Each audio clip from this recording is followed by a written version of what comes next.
얼른 안 가? 이 똥개 자식아. 자, 똥개 사시오. 똥개 단돈 2냥이면 드리리다. 멈추시오, 멈춰! 왜 말 못하는 짐승을 그리 모질게 때리는 게요? 내 전 재산이오. 이 돈을 드릴 테니 그 개를 내게 파시오. 빈손으로 쫓겨나 당장 입에 풀칠하기도 어려운 처지에 전 재산을 모두 털어 다 죽어가는 개를 사들인 여인. 남들이 보기엔 미쳐도 단단히 미친 짓이었지만 놀랍게도 이 무모한 선택이 훗날 그녀의 운명을 송두리째 바꾸게 되는데요. 구름야담의 이야기가 계속될 수 있도록 구독과 좋아요로 응원해주세요.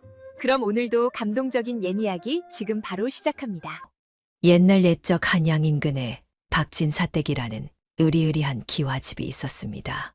곳간에는 쌀과 마니가 썩어날 정도로 넘쳐났으나 인심은 그 높다란 담장보다 더 야박하기로 소문이 자자했지요.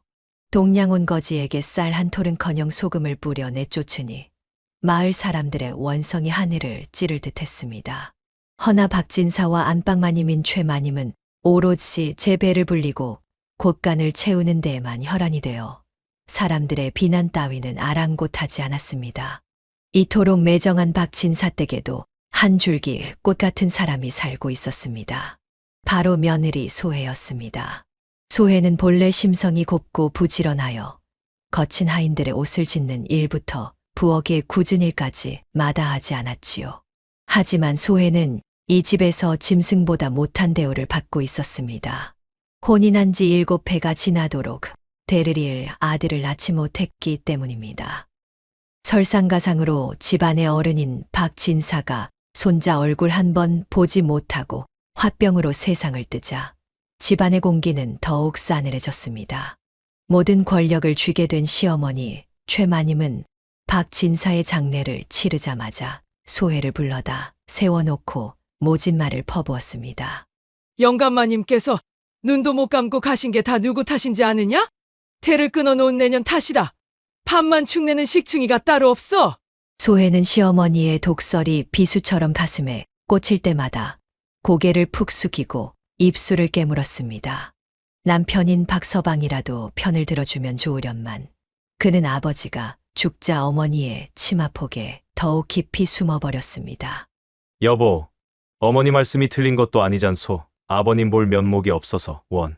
남편의 차가운 한마디는 소혜의 가슴을 더욱 시리게 만들었습니다. 그녀는 죄인 아닌 죄인이 되어 숨소리조차 크게 내지 못하고 하루하루를 죽은 듯이 살아야만 했습니다. 그러던 어느 해에 살을 애는 듯한 칼바람이 불어오던 한겨울이었습니다. 최마님은 아침 일찍부터 소혜를 안방으로 불렀습니다. 방 안은 화로 덕에 훈훈했지만 최마님의 눈빛은 바깥 날씨보다 더 차갑게 빛나고 있었습니다. 네가 이 집에 들어온 지 벌써 7해다. 더는 두고 볼 수가 없구나. 최마님의 목소리는 단호했습니다. 그녀는 옆에 놓인 비단 보따리를 턱짓으로 가리키며 말을 이었습니다. 새 사람을 들이기로 했다. 내일이면 새 며느리가 들어올 터이니 너는 당장 이 집에서 나가거라. 소혜는 귀를 의심했습니다. 청천벽력 같은 소리에 다리가 후들거려 서 있을 수조차 없었습니다. 제발 한 번만 용서해 주십시오. 갈 곳 없는 제가 이 엄동설 안에 어디로 가란 말씀입니까? 소혜는 바닥에 납작 엎드려 애원했습니다. 이마가 방바닥에 찢도록 빌고 또 빌었습니다. 하지만 최마님은 눈 하나 깜짝하지 않았습니다. 시끄럽다. 칠거지약을 범한 주제의 말이 많구나. 내 짐은 대문 밖에 내다 놓았으니 썩 꺼지거라. 결국 소혜는 하인들의 손에 이끌려 짐짝처럼 대문 밖으로 내동댕이 쳐졌습니다. 굳게 닫힌 대문 뒤로 최마님의 표독스러운 웃음소리가 들려오는 듯했습니다. 손에 들린 것은 낡은 옷가지, 몇 벌이 든 보찜 하나뿐이었습니다. 하늘에서는 굵은 눈발이 휘날리기 시작했고 소혜의 뺨 위로는 뜨거운 눈물이 하염없이 흘러내렸습니다. 소혜는 정처 없이 길을 걸었습니다. 친정은 이미 기울어 돌아갈 면목이 없었고 아는 이 하나 없는 타향에서 그녀를 받아줄 곳은 어디에도 없었습니다. 살을 애는 추위보다 더 무서운 것은 세상에 홀로 남겨졌다는 고독감이었습니다. 차라리 이대로 죽어버리는 게 낫지 않을까. 소해는 꽁꽁 언 강물이 흐르는 다리 위에 멈춰 섰습니다. 시퍼런 강물을 내려다보며 난간을 잡은 손에 힘을 주던 그때였습니다. 어디선가 고슬픈 짐승의 울음소리가 들려왔습니다. 고개를 돌려보니 험상궂게 생긴 백정이 늙고 병든 하얀 개 한 마리를 질질 끌고 가고 있었습니다. 개의 목에는 굵은 밧줄이 매어 있었고 털은 오물과 흙으로 뒤덮여 본래의 색을 알아보기 힘들 정도였습니다. 다리를 저는지 절뚝거리며 끌려가는 꼴이 몹시 처량해 보였습니다. 그 순간 개가 고개를 돌려 소해를 바라보았습니다. 깊고 그윽한 그 눈망울은 금방이라도 눈물을 쏟을 듯 젖어 있었습니다. 소해는 숨이 턱 막혔습니다. 그 눈빛이 마치 이렇게 말하는 것 같았기 때문입니다. 나도 당신처럼 버려졌소. 우리네 팔자가 어찌 이리 똑같소. 죽음을 결심했던 소해의 마음속에서 알 수 없는 연민이 솟구쳤습니다.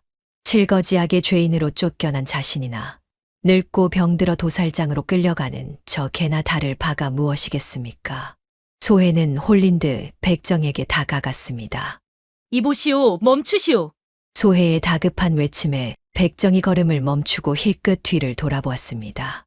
웬 미친년이 남의 장사를 방해하는 거야? 썩 비키지 못해? 백정은 험악한 인상을 쓰며 밧줄을 거칠게 잡아당겼습니다. 개는 고통스러운 신음을 흘리며 바닥에 나뒹굴었습니다. 그 모습을 본 소해는 가슴이 미어지는 듯했습니다. 그녀는 떨리는 손으로 품속 깊이 넣어두었던 전 재산을 꺼냈습니다. 쫓겨날 때 챙겨온 엽전 2냥이 전부였습니다. 이 돈을 드릴 테니 그 개를 제게 주시오. 백정은 소해가 내민 엽전을 보고 눈이 휘둥그레졌습니다. 늙어서 가죽값도 안 나올 동개를 2냥이나 주고 사겠다니 제정신이 아닌 게 분명해 보였습니다. 허허, 이거 참 별 희한한 일도 다 있구만. 돈이 썩어 나나 보지. 백정은 낄낄거리며 엽전을 낚아채고는 밧줄을 소해에게 던져주었습니다. 백정이 콧노래를 부르며 멀어진 뒤 소해는 차가운 눈바닥에 주저앉아 개를 끌어안았습니다. 오물 냄새가 진동하고 갈비뼈가 앙상했으나 그녀에게는 더럽게 느껴지지 않았습니다. 오히려 그 깡마른 몸에서 전해지는 미약한 온기가 얼어붙은 소해의 마음을 녹여주었습니다. 소해는 품에 안긴 개의 눈을 가만히 들여다보았습니다. 흙투성이가 되어 꼴은 험했지만 그 깊은 눈망울만큼은 어느 짐승보다 맑고 깨끗해 보였습니다. 소해는 젖은 옷소매로 개의 눈가에 낀 눈곱을 떼어주며 나직이 말을 건넸습니다. 이제 너와 나는 한 식구가 되었다.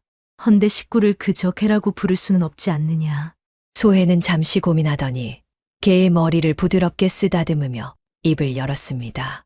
비록 지금은 진흙탕을 굴러 잿빛이 되었으나 본래는 눈처럼 하얀 아이였을 테지. 그래, 백구가 좋겠구나. 앞으로 희고 깨끗하게 그리고 귀하게 살라는 뜻으로 백구라 부르마.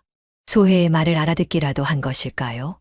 축 늘어져 있던 개가 힘겹게 고개를 들어 소해의 손등을 핥으며 꼬리를 툭 바닥에 쳤습니다. 그것은 마치 고맙습니다, 마님 하고 대답하는 것만 같았습니다. 그래, 백구야.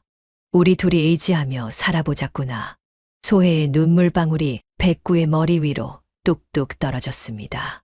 세상 사람들은 어리석다 손가락질할지 모르나 그것은 훗날 소해의 운명을 뒤바꿀 위대한 선택이자 영물 백구가 세상에 다시 태어나는 순간이었습니다. 소해와 백구는 사람들의 발길이 닿지 않는 깊은 산속까지 흘러 들어갔습니다. 그곳에는 10년은 좋게 비어 있었을 법한 다 쓰러져가는 초가삼간이 한 채 덩그러니 놓여 있었습니다. 마을 사람들은 그곳을 도깨비가 춤추는 흉가라 부르며 얼씬도 하지 않았으나 당장 잘 곳이 없는 두 생명에게는 감지덕지한 보금자리였습니다. 소해는 삭정이를 주워 군부를 떼고 냇가에서 물을 길어 묵은 먼지를 닦아냈습니다. 먹을 것이라곤 산에서 캔 칡뿌리와 나무 껍질뿐인 날들이 이어졌습니다. 하지만 소해는 제 배가 골터라도 죽을 수면 언제나 윗물을 떠 백구에게 먼저 내어주었습니다. 백구야, 많이 먹거라. 너라도 살아야 나도 살지 않겠느냐. 뼈만 앙상했던 백구는 소해의 정성을 아는지 밥그릇을 싹싹 비우고는 꼬리를 살랑이며 그녀의 곁을 지켰습니다. 밤이면 산짐승 울음소리가 으스스하게 들려왔지만 따뜻한 백구의 체온이 등에 닿으면 소해는 두려움을 잊고 잠들 수 있었습니다. 비록 몸은 고됐으나 마음만은 박진 사댁의 비단 금침 위보다 편안했습니다.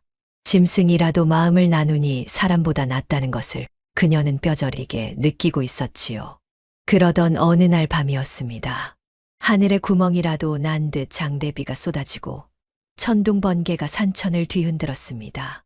낡은 초가집은 금방이라도 날아갈 듯 삐걱거렸고 빗물은 천장에서 줄줄 새어 들어왔습니다.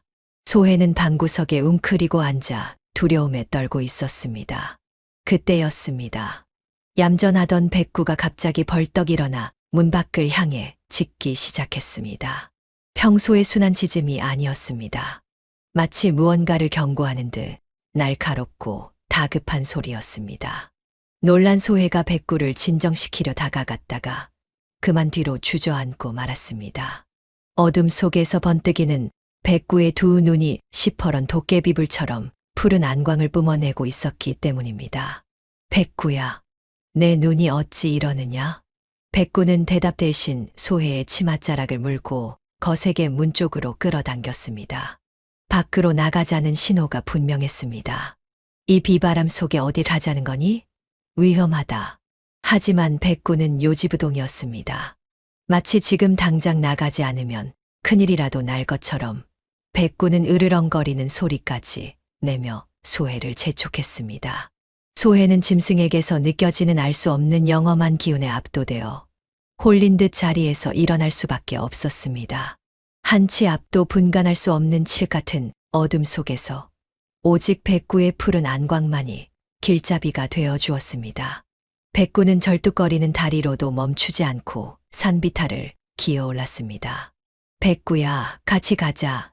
제발 천천히 좀 가자꾸나. 소해는 진흙탕에 미끄러지고 나뭇가지에 긁히며 백구의 뒤를 쫓았습니다.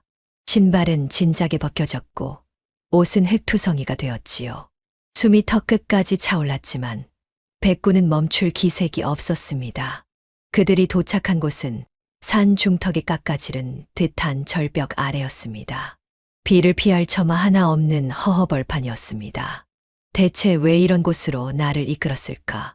소해는 원망스러운 눈으로 백구를 바라보았지만 백구는 그저 젖은 몸으로 소해의 품을 파고들 뿐이었습니다. 할 수 없이 소해는 백구를 끌어안고 쏟아지는 비를 온몸으로 맞으며 밤을 지새웠습니다. 그 밤 산 아래쪽에서는 우르릉 쾅 하는 굉음이 들려왔지만 빗소리에 묻혀 소해의 귀에는 닿지 않았습니다. 다음 날 아침 언제 그랬냐는 듯 비가 그치고 맑은 해가 솟아올랐습니다. 밤새 추위에 떨다 잠든 소해는 따사로운 햇살에 눈을 떴습니다. 몸을 일으키려던 소해는 눈앞에 펼쳐진 광경에 입을 다물지 못했습니다. 그들이 살던 초가집이 있던 자리는 간밤의 산사태로 흔적도 없이 사라져 있었습니다. 만약 백구를 따라 나오지 않았더라면 소해는 꼼짝없이 흘더미에 파묻혀 목숨을 잃었을 터였습니다. 백구야, 내가 나를 살렸구나. 소해는 감격하여 백구를 껴안았습니다. 그런데 그때 백구가 꼬리를 흔들며 절벽 아래에 무너진 흙더미를 앞발로 파헤치기 시작했습니다. 왜 그러니? 거기에 뭐라도 있느냐? 소해가 다가가는 순간 빗물에 씻겨 내려간 클 사이로 황금빛이 번쩍였습니다. 소해는 떨리는 손으로 조심스레 흙을 걷어냈습니다. 그러자 드러난 것은 사람의 형상을 닮은 팔뚝만 한 굵기의 뿌리들이었습니다. 하나도 아니고 수십 뿌리가 군락을 이루고 있었지요. 그것은 전설 속에서나 듣던 천종산 삼이었습니다.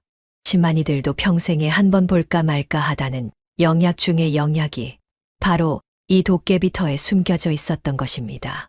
비바람이 산을 깎아내려 숨겨진 보물을 세상에 드러내준 것이었습니다. 소해는 눈앞의 보물을 보고도 욕심을 내기보다 감사한 마음으로 무릎을 꿇고 천지신명께 절을 올렸습니다. 그리고 가장 크고 실한 산삼 한 뿌리를 조심스럽게 캐내어 계곡물에 씻었습니다. 백구야, 이 귀한 것을 내가 찾았으니 내가 먼저 먹어야 마땅하다. 소해는 산삼을 백구의 입가에 가져다 대었습니다. 보통 개라면 쳐다보지도 않을 쓴 뿌리였지만 백구는 마치 자신이 먹어야 할 것임을 아는 듯 와작와작 씹어 삼켰습니다. 그러자 놀라운 일이 벌어졌습니다. 백구의 듬성듬성하던 털이 빠지더니 그 자리에서 윤기가 흐르는 하얀 새 털이 돋아나기 시작했습니다. 흐릿하던 눈동자는 샛별처럼 초롱초롱해졌고 절뚝거리던 뒷다리에는 힘이 들어갔습니다. 늙고 병든 개는 온데간데 없고 마치 산신령을 호위하는 사자견처럼 늠름하고 기품 있는 모습으로 변모한 것입니다. 소해는 그제야 깨달았습니다. 자신이 거둔 것은 평범한 개가 아니라 하늘이 내린 영물이었다는 사실을 말이지요. 백구는 길게 하울링을 하며 산을 울렸고 그 소리는 마치 소해의 앞날에 펼쳐질 찬란한 영광을 예고하는 듯 웅장하게 메아리쳤습니다. 소해는 천종산삼을 판 돈으로 흉가 주변의 산과 밭을 모두 사들였습니다. 사람들은 귀신 나오는 땅을 사서 무엇 하려느냐 하며 혀를 찼지만 소해의 생각은 달랐습니다. 백구가 찾아낸 그 땅은 평범한 땅이 아니었기 때문입니다. 놀랍게도 소해가 씨앗을 뿌리는 족족 싹은 하루가 다르게 쑥쑥 자라났습니다. 가뭄이 들어 다른 집 논밭이 쩍쩍 갈라질 때도 소해내 밭은 밤사이 내린 이슬만으로도 작물이 푸르게 우거졌고 홍수가 나도 신기하게 물이 비켜갔습니다. 벼의 삭은 어린아이 팔뚝만큼 굵었고 무는 장독대만큼 크게 자랐습니다. 이건 사람의 힘이 아니다. 도깨비가 돕지 않고서야 어찌 이런 일이 있겠나. 마을 사람들의 수근거림처럼 그것은 명당 중의 명당이라는 도깨비 터의 조화였습니다. 소해는 불과 몇 해 만에 창고의 곡식이 넘쳐나는 만석군이 되었습니다. 그러나 그녀는 과거의 서름을 잊지 않고 곳간을 여러 배고픈 이웃들에게 넉넉히 베풀었습니다. 사람들은 이제 그녀를 박진사댁 쫓겨난 며느리가 아닌 소해마님이라 부르며 칭송하기 시작했습니다. 늠름해진 백구는 언제나 그녀의 곁을 그림자처럼 지키며 그 풍요를 함께 누렸지요. 세월이 흘러 어느 해 여름, 장마가 유난히 길어지던 때였습니다. 소해는 관아에 볼일이 있어 외출 채비를 서둘렀습니다. 비가 추적추적 내리고 있었지만 미리 약조한 일이라 미룰 수가 없었기 때문입니다. 백구야, 집 잘 지키고 있거라. 금방 다녀오마. 소해가 가마에 오르려는데 툇마루에 얌전히 앉아있던 백구가 갑자기 마당으로 뛰어 내려왔습니다. 그러고는 소해의 치맛자락을 입에 물고 늘어지기 시작했습니다. 으르렁, 컹, 컹. 백구의 눈빛은 산삼을 발견하던 그날 밤처럼 매섭게 빛나고 있었습니다. 소해가 아무리 달래도 백구는 치맛자락을 놓지 않았습니다. 오히려 더욱 거칠게 짖으며 가마꾼들이 접근조차 하지 못하게 막아섰습니다. 마님, 개가 왜 이리 사납게 굽니까? 꼭 가지 말라고 말리는 것 같습니다요. 가마꾼의 말에 소해는 등골이 서늘해짐을 느꼈습니다. 지난날 산사태가 나기 직전 자신을 살려냈던 백구의 모습이 떠올랐기 때문입니다. 소해는 주저없이 가마에서 내려 백구를 쓰다듬었습니다. 그래, 알았다. 내 말이 맞겠지. 오늘 외출은 하지 않겠다. 소해가 발길을 돌려 안방으로 들어가자 그제야 백구는 짖는 것을 멈추고 꼬리를 흔들며 소해의 발치에 엎드렸습니다. 소해가 방에 들어온 지 1시경도 지나지 않아서였습니다. 갑자기 천지가 개벽하듯 우르릉 쾅 하는 굉음이 마을을 뒤흔들었습니다. 땅이 울리고 집이 흔들릴 정도의 엄청난 소리였습니다. 놀란 소해가 마루로 뛰쳐나가 보니 하인들이 사색이 되어 달려왔습니다. 마님, 큰일 났습니다요. 마을 어귀에 있는 큰 돌다리가 불어난 물살을 이기지 못하고 무너져 내렸습니다. 그 돌다리는 소해가 관아로 가기 위해 반드시 건너야 하는 다리였습니다. 만약 백구가 말리지 않아 예정대로 출발했더라면 소혜는 꼼짝없이 급류에 휘말려 목숨을 잃었을 것이 자명했습니다. 소혜는 다리에 힘이 풀려 주저앉고 말았습니다. 곁에 있던 백구를 와락 끌어앉아 백구는 듬직하게 소혜의 품을 받아주었습니다. 백구야, 내가 또 나를 살렸구나. 너는 하늘이 내게 보내준 수호신이 분명하구나. 소혜의 눈에서 뜨거운 눈물이 흘러 백구의 하얀 털을 적셨습니다. 짐승이지만 앞날을 내다보는 영물 백구 덕분에 소혜는 또 한 번 죽음의 위기에서 벗어날 수 있었습니다. 이것은 단순한 우연이 아니라 선한 마음으로 생명을 구한 소혜에게 내려진 하늘의 보답이었습니다.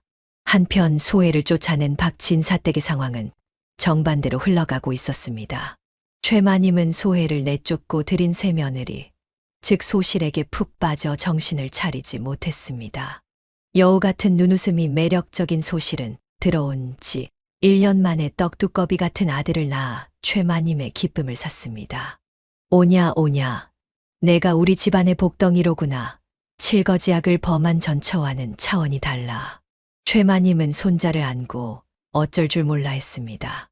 소실은 그 틈을 타 교태 섞인 목소리로 최마님을 구슬렸습니다. 어머님, 이제 손주도 보셨으니 집안 재산 관리도 좀 더 확실히 하셔야지요. 서방님은 바깥일에 어두우시니 제가 어머님을 도와 집안 살림을 불려보겠습니다. 곳간 열쇠와 인장함 도장을 잠시 제게 맡겨주시면 안 될까요? 평소 같으면 어림도 없을 소리였지만 손자에게 눈이 먼 최마님은 판단력이 흐려져 있었습니다. 게다가 소실이 어찌나 싹싹하게 비위를 맞추는지 최마님은 그녀를 철석같이 믿어버리고 말았습니다. 그렇고 말고 우리 며느리가 일이 똑똑하니 내가 무슨 걱정이 있겠느냐. 자, 여기 있다. 최마님은 집안의 전 재산을 처분할 수 있는 인장함과 문서가 든 괴짝 열쇠를 덜컥 소실에게 넘겨주고 말았습니다. 그것이 호랑이 아가리의 머리를 들이미는 짓인 줄은 꿈에도 모른 채 말이지요. 인장함을 손에 쥔 소실의 눈빛이 싸늘하게 변했습니다. 그녀는 그날 밤 모두가 잠든 틈을 타 은밀히 내통하던 정부를 뒷문으로 불러들였습니다. 그는 험상궂은 인상의 사내로 인근 장터에서 악명 높은 투전판꾼이었습니다. 정말 이 도장이면 다 되는 거야? 그렇다니까요. 늙은 할망구가 손주놈한테 정신이 팔려 아무것도 몰라요. 이 집 문서랑 땅 문서 전부 다 챙겨왔어. 두 사람은 박진사댁의 집 문서와 논반 문서를 담보로 악랄하기로 소문난 장리꾼 고리대금업자들을 찾아갔습니다. 그리고 인장을 찍어주고는 상상도 못할 거액의 돈을 빌렸습니다. 다시 방으로 돌아온 소실은 잠든 아기를 내려다보며 비릿한 미소를 지었습니다. 이 핏덩이가 있어야 나중에라도 딴소리를 못하지. 게다가 이 집구석에 늙은이들 위로거리를 남겨줄 필요가 뭐 있겠어. 소실은 패물함과 현금은 물론 최마님이 목숨보다 귀하게 여기던 종손 아기까지 포대기에 싸서 업었습니다. 재물도 핏줄도 남김없이 싹쓸이한 것입니다. 새벽 딸기 울기도 전 칠흑 같은 어둠을 틈타 두 남녀는 아기를 업고 멀리 도망쳐 버렸습니다. 최마님이 눈을 떴을 때는 이미 집안의 모든 희망이 증발해버린 뒤였습니다. 박진사댁의 아침은 지옥도와 다름없었습니다. 해가 중천에 뜨기도 전에 험상궂은 장리꾼 고리대금업자 10수명이 몽둥이를 들고 대문을 부술듯 두드려댔습니다.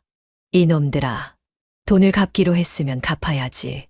어디서 문을 걸어 잠그고 쥐새끼처럼 숨어 있느냐. 놀란 최마님과 박서방이 버선발로 뛰어나왔습니다. 장리꾼 우두머리가 코웃음을 치며 며느리가 찍어준 차용증을 얼굴에 들이밀었습니다. 그제야 사태를 파악한 최마님은 비명을 지르며 안방으로 뛰어 들어갔습니다. 아이고, 내 돈, 내 폐물. 아니, 아까 우리 금쪽 같은 손주 녀석은 어디 갔느냐. 하지만 요람은 차갑게 식어 텅 비어 있었습니다. 소실이 돈과 함께 아이까지 데리고 튀었다는 사실을 깨달은 최마님은 그 자리에서 거품을 물고 쓰러질 뻔했습니다. 이 독한 년, 재산도 모자라 내 손자까지 훔쳐가다니. 아이고, 박진사댁 대가 끊기는구나. 장리꾼들은 통곡하는 최마님과 넋이 나간 박서방을 짐짝처럼 대문 밖으로 내동댕이 쳤습니다. 시끄럽다.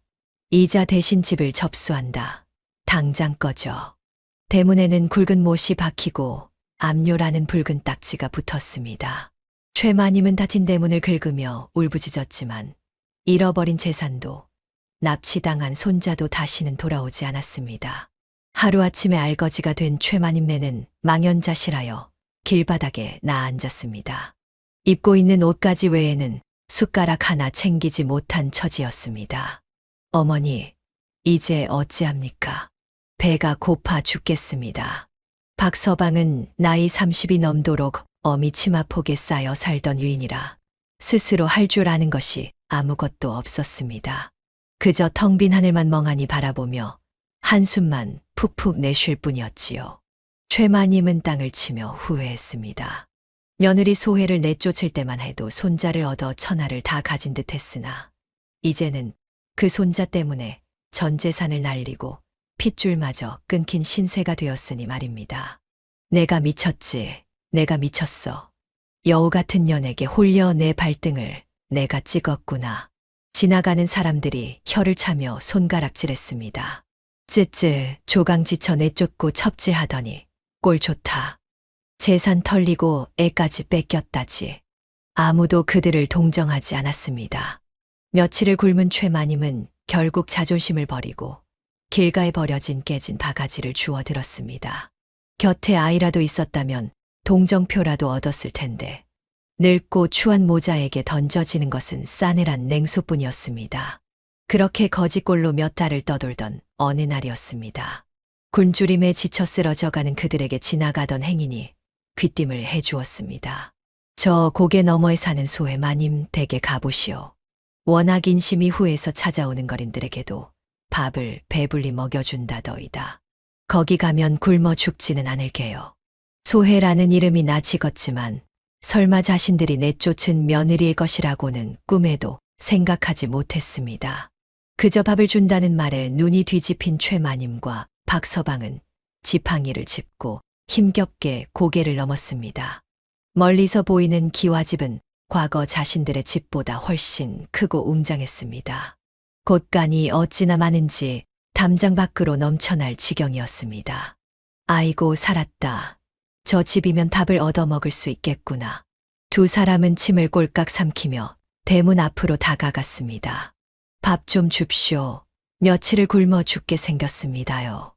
대문 밖에서 애걸복걸하는 목소리에 안채에 있던 소혜가 고개를 들었습니다. 익숙한 목소리였습니다. 소혜는 마루로 나가 대문 쪽을 바라보았습니다. 넝마 조각을 걸치고 때를 묻힌 채 엎드려 있는 두 사람. 바로 전 남편 박서방과 시어머니 최마님이었습니다. 소혜의 옆에 있던 백구가 낮게 으르렁거리며 털을 곤두세웠습니다. 소혜는 조용히 백구의 머리를 쓰다듬으며 진정시켰습니다. 그리고 하인을 불렀습니다. 여봐라. 저 거린들에게 밥을 내주어라. 네, 마님. 쌀밥에 국을 말아드릴까요? 아니다. 소혜의 눈빛이 차갑게 가라앉았습니다. 백구가 먹다 남긴 밥이 있지 않으냐. 그것을 저들이 들고 있는 깨진 바가지에 담아 주거라. 하인은 의아해했지만 마님의 명이니 따를 수밖에 없었습니다. 잠시 후 하인은 개밥 그릇에 담겨 있던 찬밥 덩어리와 생선 가시가 섞인 잡탕을 최마님의 깨진 바가지에 부어주었습니다. 보통 사람 같으면 모욕감에 화를 냈겠지만 며칠을 굶은 최마님과 박서방에게는 그것조차 진수성찬으로 보였습니다. 아이고 감사합니다. 감사합니다. 두 사람은 체면도 있고 허겁지겁 손으로 개밥을 집어 입에 쑤셔 넣었습니다. 얼굴에 밥풀이 묻는 줄도 모르고 짐승처럼 먹어 치우는 그들의 모습은 참으로 딱하고도 추잡했습니다. 개걸스럽게 배를 채우고 나니 그제야 정신이 든 최마님은 고개를 들어 안채를 바라보았습니다. 감사의 인사라도 해서 밥을 더 얻어먹을 심산이었습니다. 마님, 정말 잘 먹었습니. 말을 잇던 최마님의 입이 쩍 벌어졌습니다. 마루 위 고운 비단옷을 입고 우아하게 앉아있는 여인. 그녀는 다름 아닌 자신이 엄동설 안에 내쫓은 며느리 소혜였습니다. 그리고 그 옆에는 호랑이처럼 거대하고 늠름한 하얀 개가 무시무시한 눈빛으로 자신들을 노려보고 있었습니다. 아니, 내가 어찌 여기에? 설마, 당신이요? 박서방도 놀라 뒤로 자빠질 뻔했습니다. 소혜는 천천히 마당으로 내려와 그들 앞에 섰습니다. 그녀의 표정은 서리빨처럼 차가웠습니다. 잘들 지내셨습니까? 제 집 개가 먹다 남긴 밥맛이 어떠신지요? 최마님은 얼굴이 불그락부르락해져서 쥐구멍이라도 찾고 싶은 심정이었습니다. 자신이 짐승 취급하며 내쫓은 며느리 집에서 진짜 짐승개이 먹던 밥을 얻어먹은 꼴이 되었으니 말입니다. 인연이 감히 시어미에게 개밥을 주어 최마님이 적반하장으로 소리를 질렀지만 백구가 컹 하고 짖으며 달려들 기세를 보이자 금세 꼬리를 내리고 벌벌 떨었습니다. 소혜는 싸늘한 눈으로 그들을 내려다보며 일갈했습니다. 제가 이 집에서 나올 때 개만도 못하다 하셨지요? 헌데 보십시오. 짐승인 백구는 은혜를 알고 제 목숨을 살려주어 저를 이리 귀하게 만들었습니다. 허나 사람인 당신들은 욕심에 눈이 멀어 천륜을 저버리더니 결국 짐승밥이나 훔쳐먹는 신세가 되셨군요. 소혜의 말 한마디 한마디가 뼈를 때리는 듯했습니다. 사람이 짐승보다 못해서야 쓰겠습니까? 더는 제 마당을 더럽히지 말고 당장 떠나십시오. 소혜의 단호한 명령과 백구의 위협적인 으르렁거림에 최마님과 박서방은 혼비백산하여 대문 밖으로 도망쳤습니다. 그들의 등 뒤로 닫히는 대문 소리가 쾅하고 울려 퍼졌습니다. 다시는 돌아오지 못할, 그리고 다시는 넘보지 못할 문이었습니다. 모든 악연을 끊어낸 소혜는 툇마루에 앉아 백구를 꼭 끌어안았습니다. 백구야, 고맙다. 내 덕분에 내가 사람답게 사는구나. 백구는 소혜의 품에 얼굴을 비비며 꼬리를 살랑였습니다. 저 멀리 붉은 노을이 두 사람을 따뜻하게 감싸 안았습니다. 소혜는 그 후로도 오랫동안 어려운 이들을 도우며 백구와 함께 행복하게 살았다고 합니다. 옛말에 인과응보라 하였습니다. 남의 눈에 눈물 내면 제 눈에는 피눈물이 나는 법이지요. 착한 마음을 쓰면 짐승도 은혜를 갚지만 악한 마음을 쓰면 결국 스스로를 파멸시킨다는 것을 우리는 잊지 말아야겠습니다. 다음 영상을 빠르게 만나보시려면 좋아요와 구독을 눌러주세요. 그럼 더 재미있는 영상으로 찾아뵙겠습니다. 모두 행복한 하루 보내세요. 아이, 추워라. 아니, 이게 무슨 소리야? 세상에. 아기가 아니냐? 누가 널 여기에 버렸어? 할머니가 아들의 무덤 근처에서 얼어 죽어가던 아기를 주었습니다. 헌데 이 아기 그냥 아기가 아닙니다. 5살의 샘을 척척해내고 하나를 가르치면 열을 아는 천재 신동이었던 것이지요. 피 한 방울 섞이지 않은 남의 자식을 위해 헌신한 바보 같은 할머니. 과연 그녀는 이 천재 아이를 무사히 지켜낼 수 있을까요? 구름야담의 이야기가 계속될 수 있도록 구독과 좋아요로 응원의 마음을 보태주세요.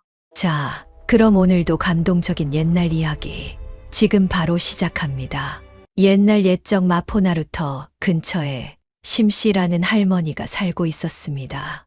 심씨는 작은 떡집을 운영하며 홀로 살아가는 60세 노인이었지요. 젊은 시절 남편을 먼저 보내고 유일한 혈육이었던 아들마저 25세 역병으로 잃은 뒤로는 하루하루를 떡 빚는 일로만 버텨왔습니다. 그해 겨울은 유난히도 혹독했습니다. 동짓날이 가까워오자 하늘에서는 굵은 한방눈이 쉴 새 없이 쏟아져 내렸지요. 마을 사람들은 이런 날씨엔 길을 나서지 말라고 했지만 심씨는 아들의 기일을 그냥 넘길 수 없었습니다. 심씨는 낮 장사를 서둘러 마치고 아들이 좋아하던 붉은 팥시루떡 한 시루를 이고 산을 올랐습니다. 눈은 점점 더 거세게 내렸고 발목까지 빠지는 눈길을 헤쳐 무덤에 도착했을 때는 이미 해가 뉘엿뉘엿 넘어가고 있었지요. 무덤 앞에 재물을 차리고 절을 올리던 심씨의 눈에서 눈물이 주르르 흘러내렸습니다. 어미가 미안하다. 제사상도 변변찮구나. 오열하던 심씨가 문득 고개를 들었을 때 희미하게 들려오는 소리가 있었습니다. 처음엔 바람 소리인 줄 알았지요. 하지만 귀를 기울이자 그것은 분명 갓난아기의 울음소리였습니다. 심씨는 황급히 소리가 나는 쪽으로 달려갔습니다. 무덤에서 불과 10여 걸음 떨어진 곳, 작은 바위굴 안쪽에 핏덩이 하나가 떨고 있었지요. 파란 강보에 쌓인 아기는 입술이 새파랗게 질려 있었고 손발은 얼음장처럼 차가웠습니다. 아이고, 이를 어쩐담. 심씨는 재빨리 자신이 입고 있던 두툼한 솜저고리를 벗어 아기를 감쌌습니다. 하지만 이것만으로는 부족했지요. 심씨는 아들 무덤에 올렸던 따끈따끈한 팥 시루떡을 가져와 아기 배 위에 올려놓았습니다. 잠깐만 참거라. 할미가 살려줄 테니. 눈보라를 뚫고 산을 내려온 심씨는 그날 밤부터 고열에 시달렸습니다. 온몸이 불덩이처럼 뜨거웠지만 심씨는 이불 속에 누워있을 수가 없었지요. 아기가 숨을 쉬고는 있지만 너무나도 약하게 떨고 있었기 때문입니다. 제발, 제발 살아다오. 심씨는 떨리는 손으로 맷돌을 돌려 암죽을 쑤었습니다. 쌀을 물에 불려 곱디곱게 갈아 자신의 입술에 대어 온도를 맞춘 뒤 깨끗한 무명천에 적셔 아기 입에 한 방울 한 방울 떨어뜨렸지요. 사흘째 되는 날, 기적처럼 아기가 눈을 떴습니다. 까만 눈망울이 심씨를 또렷하게 바라보았지요. 아기를 살려놓고 보니 심씨는 고민에 빠졌습니다. 파란 당보는 고운 비단이었고 옷가락지는 예사롭지 않았지요. 아기에게 귀한 이름을 지어주고 싶었습니다. 며칠 뒤 아기의 몸이 완전히 회복되자 심씨는 결심했습니다. 심씨는 가장 맛있게 쪄낸 팥시루떡 한 덩이를 가지고 마을 어귀의 낡은 서당을 찾아갔습니다. 군장님, 제가 업둥이를 하나 거뒀는데 떡값 대신 좋은 이름 하나만 지어주십시오.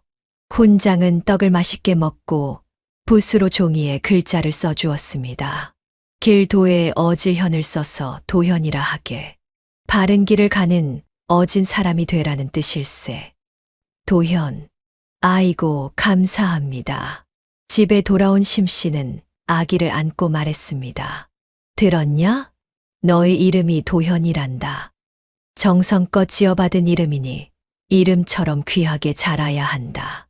그날부터 심씨의 떡방앗간에는 아기 울음소리가 울려 퍼지기 시작했습니다. 세월은 흘러 도현은 3살이 되었습니다. 아장아장 걸음마를 떼자마자 도현은 떡집 일을 거들기 시작했지요. 처음엔 쌀을 씻고 시루에 물을 부어 나르는 심부름만 했습니다. 그러다 5살이 되자 도현은 말을 또박또박하며 놀라운 재주를 보이기 시작했지요. 할머니, 오늘 쌀 서대로 인절미를 만들면 45개가 나와요. 어찌 그리 정확히 아느냐? 한 되에 15개씩 나오니까요. 서되면 15에 셋을 곱하면 되잖아요. 심씨는 혀를 내둘렀습니다. 5살짜리 아이가 셈을 하다니 세상에 이런 일이 있을 수 있을까 싶었지요. 더 놀라운 건 도현의 눈썰미였습니다. 저분은 떡을 안 사실 거예요. 왜 그리 생각하느냐? 신발에 흙이 안 묻었어요. 멀리서 온 게 아니라 그냥 산책 나오신 거예요. 그리고 주머니가 홀쭉해요. 정말로 그 양반은 떡집 앞을 지나쳐 갔습니다. 저 아주머니는 떡을 사실 거예요. 어찌 아느냐? 치마에 쌀겨가 묻어 있어요. 집에서 떡을 만들려다 실패하신 거예요. 그래서 급히 사러 오시는 거죠. 과연 그 아주머니는 백설기 2시루를 샀습니다. 심 씨는 도현의 영특함에 놀라면서도 한편으로는 불안했습니다. 너무 똑똑한 아이는 제명에 못 산다는 말이 있었기 때문이지요. 대목을 앞둔 어느 봄날 하늘은 구름 한 점 없이 맑았습니다. 심 씨는 신이 나서 도현을 불렀지요. 도현아, 오늘은 대목이다. 쌀을 평소 2배로 불려라. 그런데 도현이 심 씨의 소매를 잡아 끌며 말렸습니다. 할머니, 안 돼요. 떡을 평소 절반만 하세요. 점심때쯤 폭우가 쏟아질 거예요. 이 녀석아, 하늘이 이렇게 맑은데 무슨 소리냐? 도현은 심 씨의 손을 잡고 부엌으로 이끌었지요. 보세요. 소금 단지가 끈적하고 눅눅하죠. 공기에 물기가 가득 찼다는 뜻이에요. 그리고 굴뚝 연기가 하늘로 못 올라가고 바닥으로 깔려요. 공기가 무거워서 그래요. 큰 비가 올 징조예요. 심 씨는 반신반의했지만 도현의 말을 믿고 떡을 조금만 쪘습니다. 이웃 떡집들은 산더미처럼 떡을 쪄내며 비웃었지요. 대목에 저것밖에 안 해? 장사 포기한 거야? 정오가 지나자 하늘이 갑자기 어두워지더니 장대비가 쏟아졌습니다. 떡을 산더미처럼 쌓아놓은 집들은 비명을 질렀지요. 다들 비에 젖은 떡을 버리느라 난리였지만 심씨네만 손해를 면했습니다. 비가 그친 뒤 이웃 상인들이 몰려왔습니다. 어떻게 알고 떡을 안 했어? 심씨가 도현의 이야기를 전하자 사람들이 혀를 내둘렀지요. 저 어린 것이 소금과 연기만 보고 비를 맞췄다고? 하나를 들으면 열을 안다더니 저 아이가 딱 그 짝이네. 이후 도현은 마포 나루터에서 세상 이치를 꿰뚫는 신동으로 소문났습니다. 사람들은 도현을 보러 떡집으로 몰려들었지요. 얘야, 올해 콩 농사는 어떨 것 같니? 이 물건을 지금 팔까, 묵힐까? 도현은 그때마다 명쾌한 답을 내놓았고 떡집은 문전성시를 이루었습니다. 심씨는 기뻤지만 한편으로는 불안했습니다. 너무 눈에 띄는 것이 과연 좋은 일일까 하는 걱정이 들었기 때문이지요. 도현의 소문이 퍼진 지 며칠 뒤 고을의 신임 사또가 부임했습니다. 떡집 앞 큰 길로 화려한 행렬이 지나갔지요. 호위무사들이 위풍당당하게 걸었고 가운데에는 말을 탄 사또가 위엄있게 앉아 있었습니다. 마을 사람들은 모두 고개를 숙였습니다. 심씨도 도현의 손을 잡고 고개를 조아렸지요. 그런데 도현만은 고개를 들고 말의 발굽을 유심히 쳐다보고 있었습니다. 사또가 채찍을 드는 순간 도현이 튀어나갔습니다. 안 돼요. 멈추세요. 위험해요. 호위무사들이 소리쳤지요. 이 무슨 버르장머리냐. 창을 든 무사가 도현을 위협하려 하자 심씨가 기겁하며 아이를 감싸 안았습니다. 사또가 말고삐를 당기며 물었습니다. 무슨 일이냐? 도현은 또랑또랑한 목소리로 말했습니다. 말이 아파서 왼쪽 뒷다리를 절뚝거려요. 안장이 오른쪽으로 쏠렸어요. 지금 달리면 쿵 하고 떨어져요. 사또가 내려서 확인해 보니 정말로 말발굽의 편자가 깨져 있었고 안장끈은 끊어지기 직전이었습니다. 도현의 말대로 달렸다면 큰 낙마 사고가 날 뻔한 상황이었지요. 사또는 도현의 머리를 쓰다듬었습니다. 너의 눈썰미가 매보다 날카롭구나. 네가 내 목숨을 구했다. 이 사건으로 도현은 사또의 목숨을 구한 똑똑한 아이로 명성이 고을 밖까지 퍼졌습니다. 소문이 퍼질수록 심씨는 밤잠을 이루지 못했습니다. 도현이 똑똑하다는 것이 자랑스럽기보다는 두려웠지요. 세상은 튀는 사람을 가만두지 않는다는 것을 심씨는 너무나도 잘 알고 있었습니다. 그날 밤 심씨는 도현을 꼭 끌어안았습니다. 도현아, 할미 말 잘 들어야 한다. 네, 할머니. 세상은 모난 돌을 가만두지 않는단다. 네가 똑똑한 건 할미가 제일 잘 알지. 하지만 그걸 남들한테 보이면 안 된다. 심 씨의 눈에서 눈물이 주르륵 흘러내렸습니다. 제발 내 앞에서만 똑똑하고 남들 앞에서는 바보가 되거라. 도현은 어린 나이였지만 할머니의 두려움을 느낄 수 있었습니다. 할머니가 자신을 얼마나 사랑하는지, 얼마나 걱정하는지 알 수 있었지요. 다음 날부터 도현은 콧물을 흘리며 바보 흉내를 내기 시작했습니다. 사람들이 물어도 도현은 딴청만 피웠지요. 얼마 전까지 신동이라 불리던 아이가 갑자기 바보가 되었다며 사람들은 수군거렸습니다. 그러게 말이야.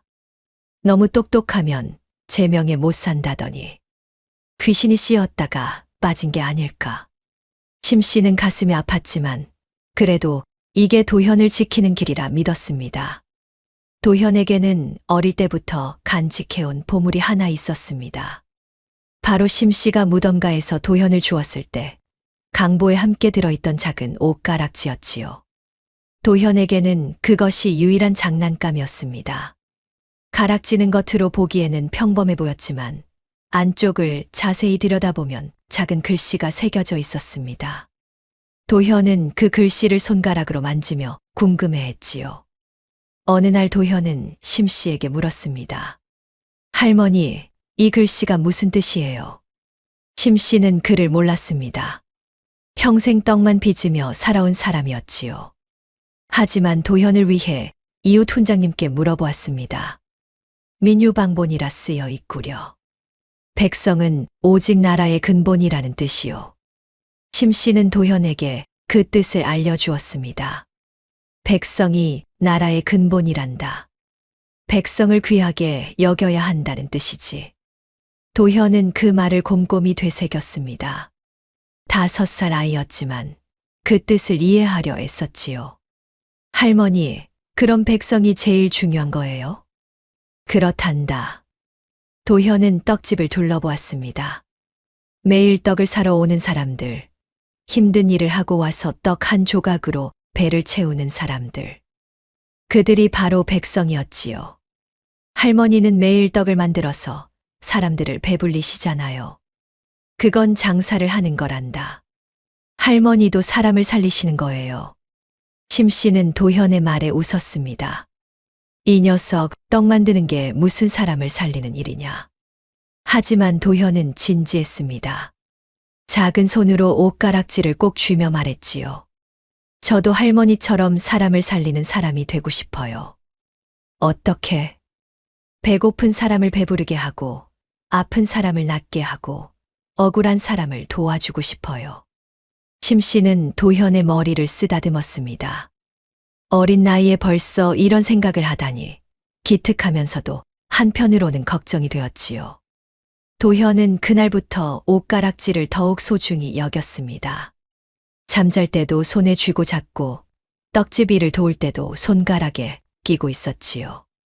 그리고 어려운 일이 생길 때마다 옷가락지를 만지작거리며 속으로 되뇌었습니다. 민유방본, 백성이 근본이다. 이 말은 훗날 도현의 삶을 이끄는 나침반이 되었습니다. 그러던 어느 날 떠돌이 선비 하나가 떡집 평상에 앉아 쉬고 있었습니다. 선비는 낡은 비망록을 꺼내 한숨을 쉬며 들여다보았지요. 그 책에는 친구가 목숨 걸고 쓴 글이 담겨 있었지만 마지막 장에는 이름 대신 붉은 도장이 하나 찍혀 있을 뿐이었습니다. 이 도장의 주인이 누구인지 밝혀져야 증거가 될 텐데. 도장을 잃어버렸으니 증명할 길이 없구나. 선비가 책을 들여다보는 동안 옆에서는 도현이 심 씨를 도와 절편을 만들고 있었습니다. 도현은 장난기가 발동했지요. 떡살 대신 자신의 손가락에 낀 옷가락지를 떡반죽에 꾹꾹 눌렀습니다. 할머니 보세요. 제 반지로 찍으니까 떡에 매화꽃이 피었어요. 하얀 떡 위에 매화 문양이 선명하게 찍혔습니다. 그 순간 떡을 집어 먹으려던 선비의 눈이 휘둥그레졌습니다. 도현이 만든 떡 위의 매화 문양.